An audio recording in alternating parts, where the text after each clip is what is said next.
మందానిని మన దేశపు మూలాలు ఉన్నటువంటోడు జవహర్లాల్ నెహ్రూ గురించి చెప్పాడు. ఇయన్నీ మాట్లాడుతున్నటువంటి ఉన్నారు.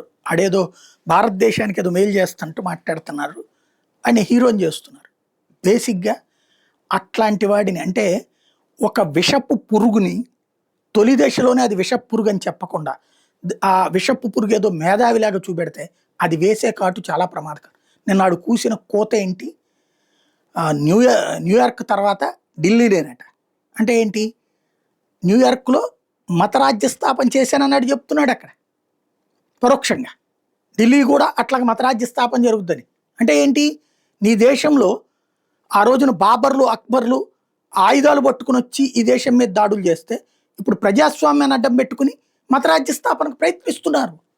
అది ఇది గుర్తుపెట్టుకోవాల్సినటువంటి అంశం. వాడికి మద్దతు ఇచ్చిన వాళ్ళు ఎవరండి? వాడికి అభినందనలు చెప్పిన వాళ్ళు ఎవరు? ఐఎస్ఐఎస్, హమాసు, హిజ్బుల్లా ఇట్లాంటి తీవ్రవాద సంస్థలు. అంటే మతరాజ్య స్థాపన వైపు పరుగులు పెడుతున్నారు. అమెరికాలో న్యూయార్క్లో మేధావులు ఎక్కువ కాబట్టి అట్లాంటి తీసుకోవచ్చు. కానీ వాడిని ఏదో హీరోగా ప్రొజెక్ట్ చేయడం అనేటటువంటి దరిద్రాన్ని మన మీడియా అంత తగ్గించుకుంటే అంత బెటర్. ఇంకోటి ఒకటి గుర్తుపెట్టుకోండి, అమెరికాలో ఇప్పుడు జేడీ వాన్సు, క్యాష్ పటేలు, తులసీ గబాద్ మనోళ్ళే అని సొక్కాలు దించుకుని గుండెలు బాదుకున్నాం. ఏం పీకుతున్నారు వాళ్ళు? మనకి ఏమైనా ఫేవర్ చేసి పెట్టారు అక్కడ? ట్రంప్ మన మీద ఆంక్షలు పెడితే ఆపించగలిగారా? లేకపోతే నోటికి వచ్చినట్టు కారు కోతలకు వస్తుంటే ఏమైనా ఆపగలిగారా? భారత్కి అనుకూలంగా ఏమైనా ట్రంప్ను మార్చగలిగారా?